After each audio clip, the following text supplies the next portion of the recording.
아멘. 할렐루야. 오늘 이 새벽에도 예배 자리에 나오신 우리 성도님들에게 하나님의 은혜가 가득 넘치기를 간절히 축원합니다. 오늘 말씀은 표제에 기록된 대로 고라 자손의 시로서 특별히 유다 백성이 바벨론의 포로에서 돌아온 뒤에 쓰여진 시입니다. 바벨론의 포로로 잡혀있던 유다 백성들이 드디어 귀환하게 되었어요. 그들은 포로에서 귀환하게 되었을 때 하나님의 회복에 대한 기대와 소망으로 들떠 있었을 것입니다. 그런데 막상 귀환하게 되어서 맞이한 현실은 자신들이 생각했던 그 현실과는 여러모로 많은 부분들이 달랐습니다. 상황은 좋지 않았고 여전히 자신의 민족을 위협하는 그 위협의 세력들은 있었고 여전히 살아가던 삶의 모습들은 고난과 난간의 연속이었습니다. 오늘 시인은 이런 상황 가운데 자신들 앞에 놓여진 많은 그 난간과 역경의 현실을 생각하며 지금 하나님께 기도하고 있는 것입니다. 오늘 말씀의 내용을 살펴보면 먼저 1절부터 3절 말씀을 통해서 이 시인은 하나님께서 지금까지 자신들의 민족 가운데 베풀어 주셨던 그 은혜들에 대해 감사하고 있습니다. 우리 1절과 2절 말씀 함께 읽겠습니다. 여호와여, 주께서 주의 땅에 은혜를 베푸사 야곱의 포로된 자들이 돌아오게 하셨으며 주의 백성의 죄악을 사하시고 그들의 모든 죄를 덮으셨나이다. 지금 시인이 감사하고 있는 가장 큰 은혜가 무엇입니까? 바로 포로 가운데 있던 자신들이 다시 가나안 땅으로 귀환하게 된 것입니다. 사실 유다 백성들은 하나님을 온전히 섬기지 못한 그 이유로 인하여 불순종의 대가로 하나님의 심판을 받게 되었습니다. 예레미야 25장 11절 말씀에 보면 하나님께서는 예레미야 선지자를 통해서 이렇게 말씀하셨습니다. 이 모든 땅이 폐허가 되어 놀랄 일이 될 것이며 이 민족들은 70년 동안 바벨론의 왕을 섬기리라. 이 유다 백성들은 결국 이 말씀대로 포로가 되었던 것입니다. 그런데 하나님께서 이 민족 가운데 어떤 은혜를 베풀어 주셨습니까? 유다 백성들을 다시 포로에서 건지시고 가나안 땅으로 인도하여 주셨습니다. 하나님께서 약속하신 대로 다시 구원해 주셨던 것입니다. 사랑하는 여러분, 지금 시인이 감사하고 있는 이 하나님의 은혜가 다른 무엇보다도 큰 은혜가 될 수 있는 이유는 징계받아 마땅한 죄인이 하나님의 은혜로 죄값을 치르지 않게 되었으며 또 하나님께서 모든 죄를 덮어주셨기 때문입니다. 이것이 하나님께서 우리를 사랑하시는 방법입니다. 또한 이것이 우리에게 은혜를 베푸시는 방법이에요. 하나님께서 우리의 죄를 사해 주시고 우리의 모든 죄를 덮어주셨습니다. 그리고 모든 분노를 거두시고 진노를 돌이키셨어요. 이 모든 과정 가운데 오직 주님의 은혜 때문에 이 남유다 백성들은 구원을 받게 되었습니다. 우리가 그 은혜를 입었다면 그 구원의 은혜 앞에서 우리는 어떻게 살아가야 할까요?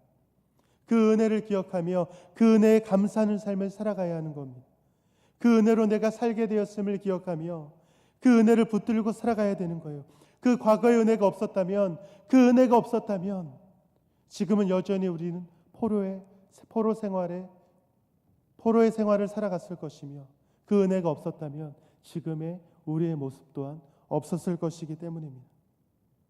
사랑하는 성도 여러분, 지금 이 남유다 백성들이 경험하고 있는 그 은혜와 같이 저와 여러분이 감사해야 할 그 은혜가 무엇입니까? 가장 큰 은혜는 죽을 수밖에 없는 우리들을 하나님의 은혜 가운데 예수 그리스도의 십자가 보혈로 구원해 주시는 은혜일 것이며, 그리고 작게는 우리의 삶 가운데 베풀어 주고 계시는 그 수많은 은혜들, 크고 작은 그 수많은 은혜들이 우리가 감사해야 할 은혜의 조건들일 것입니다. 우리의 삶을 한번 되돌아보세요. 얼마나 많은 은혜들이 우리의 삶 가운데 있었는지. 사실 우리의 삶을 되돌아보면 그 모든 순간순간들이 하나님의 은혜였다는 것을 우리는 깨닫게 됩니다. 이전에는 내가 은혜라고 깨닫지 못했던 것들이 시간이 지나고 되돌아보니까 그 모든 순간들이 은혜였던 거예요. 때로는 고통 가운데 있었던 그 시간들이 하나님의 은혜의 시간이었기에 그 은혜의 시간을 통해 지금의 내가 있을 수 있었으며 그 은혜의 시간을 통해 나의 신학이 이마만큼 잘할 수 있었다는 것을 우리가 돌아볼 수 있기 때문입니다. 우리가 그것을 깨닫는다면 우리가 매 순간순간마다 그 은혜를 기억하며 그 은혜에 감사하는 삶을 살 수 있어야 하는 것입니다. 그것이 은혜 받은 자가 살아가는 삶의 모습이기 때문입니다. 간절히 바라기는 하나님께서 우리에게 베풀어 주신 그 은혜들을 우리가 항상 기억하며 그 은혜에 감사하는 성도 여러분이 되시기를 주님의 이름으로 간절히 축원합니다. 계속해서 이 말씀을 살펴보면 시인은 이제 지난 과거에 자신들이 받았던 그 은혜들을 근거로 다시 한번 우리의 삶 가운데 은혜 베풀어 주시기를 기도하고 있습니다. 그것이 4절부터 7절까지의 말씀인데요. 이 시인이 보기에 지금 자신의 민족이 하나님의 은혜로 포로에서 귀환해서 가나안 땅에 돌아오게 되었는데 자신들의 눈앞에 있는 현실은 아직도 완전한 회복이 아니다라는 것을 보게 되었습니다. 여전히 그 남유다 백성들은 죄악 가운데 있었고 하나님이 보시기에 합당한 모습으로 살아가지 못했으며 자신들이 처한 현실은 여전히 역경과 고난이 가득한 삶이었습니다. 포로에서 귀환하기만 하면 모든 것이 좋을 것 같았는데 은혜를 경험했음에도 불구하고 여전히 완전하게 달라지지 못한 그런 상황 가운데서 지금 그 모든 상황을 다시 한번 하나님께서 은혜 베푸셔서 회복해 주시고 해결해 주시기를 지금 기도하고 있는 것입니다. 우리 4절과 5절 말씀 함께 읽겠습니다. 우리 구원의 하나님이여 우리를 돌이키시고 우리에게 향하신 주의 분노를 거두소서. 7절입니다. 여호와여 주의 인자하심을 우리에게 보이시며. 지금 이 시인은 앞에서 자신들에게 베풀어 주셨던 그 은혜들을 근거로 해서 다시 한번 우리를 돌이키시고 회복해 주십시오라고 기도하고 있는 것입니다.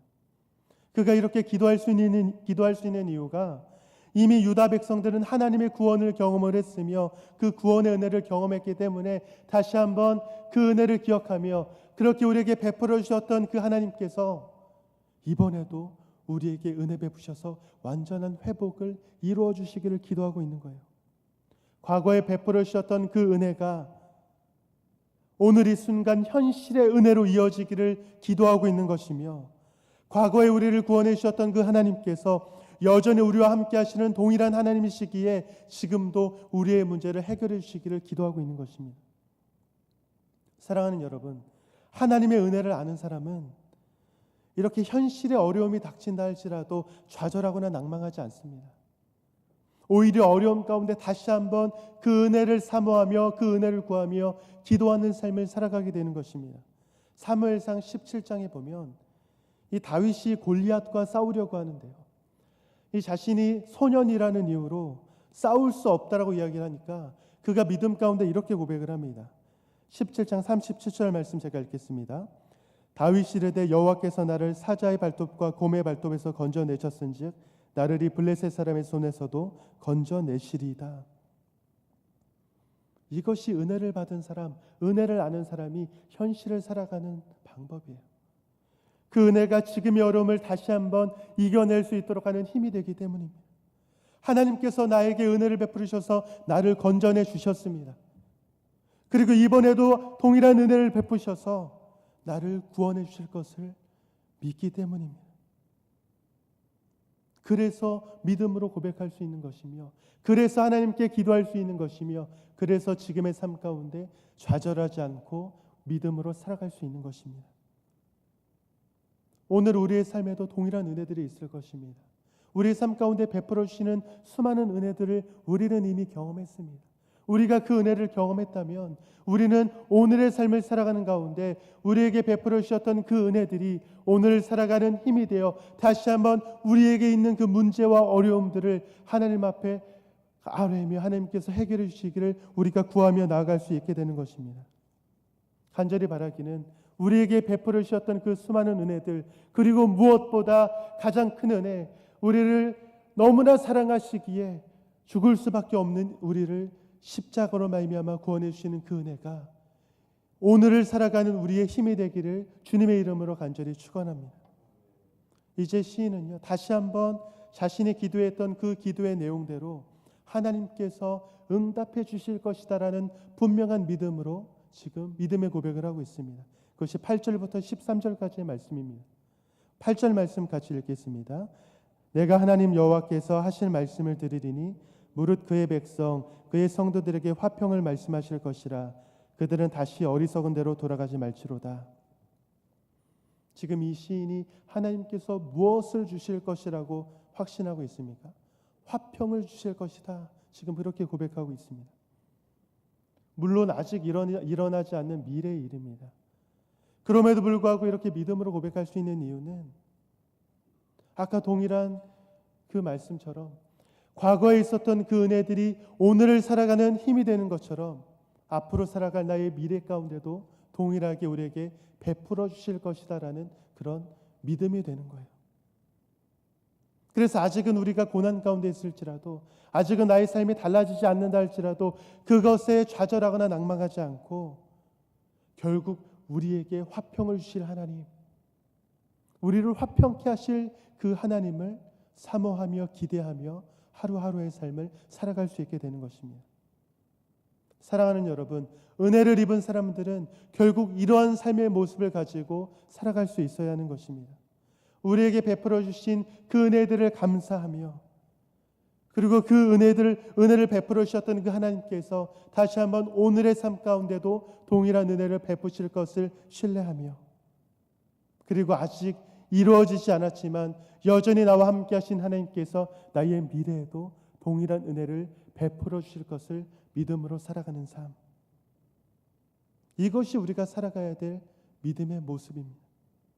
시인은 오늘 시편의 마지막 부분 10절부터 13절의 내용에서 하나님께서 화평을 주실 것을 확신하며 그 화평의 내용에 대해서 자세히 지금 믿음으로 고백하고 있습니다. 결국 유다 백성들의 미래에는 하나님의 화평이 임할 것입니다.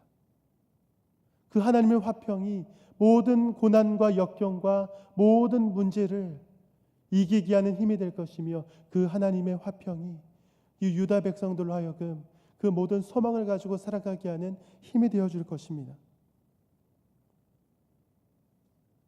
비록 지금의 삶은 아직 달라지는 것이 없을지라도 분명하게 우리가 깨달을 수 있는 것이 있어요. 그것이 뭐냐면 그 화평은 분명히 그들 백성 가운데, 우리 가운데 임할 것이란 사실입니다. 남은 것은 그 놀라운 사실 앞에서 유다 백성들이 다시 한번 어리석은 모습으로 살아가지 않고, 다시 한번 불순종의 모습으로 살아가지 않고 그 화평을 기대하며 그 화평을 사모하며 하나님의 말씀에 순종하는 삶을 살아가는 것입니다. 사랑하는 성도 여러분, 우리 그리스도인들의 삶은 과거를 마음에 새기며 현실을 살아가는 삶이며, 또한 그렇게 앞으로도 인도하실 그 미래를 기대하는 삶입니다. 나에게 주어진 작은 일에 일이 hil비하며 그렇게 작은 것에 연연하며 살아가는 삶이 아니라, 하나님께서 우리를 이끌어 주시는 그 구원 역사 가운데 내가 인도되고 있음을 신뢰하며 그 큰 그림을 바라보는 것이 바로 우리 그리스도인들이 살아가야 될 삶의 모습입니다. 우리의 삶은 처음부터 끝까지 하나님의 은혜입니다. 이것을 믿으십니까? 우리가 이것을 믿는다면 우리는 이것을 기억하며 우리에게 베풀어 주신 그 은혜를 우리의 마음 가운데 새기며 그 은혜가 우리의 힘이 되고 그 은혜가 우리의 소망이 되어 살아가는 그런 삶을 살아갈 수 있어야 되는 것입니다.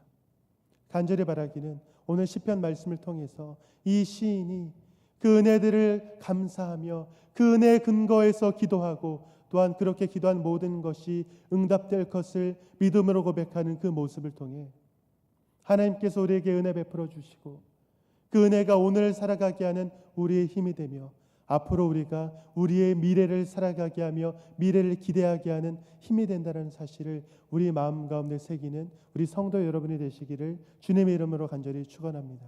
우리가 그렇게 살아갈 때에 우리의 삶은 그 은혜가 충만한 삶, 은혜로 가득한 삶, 그 은혜가 소망이 되는 삶을 살아갈 수 있게 될 것입니다. 우리 같이 기도하겠습니다. 사랑의 하나님, 은혜와 사랑을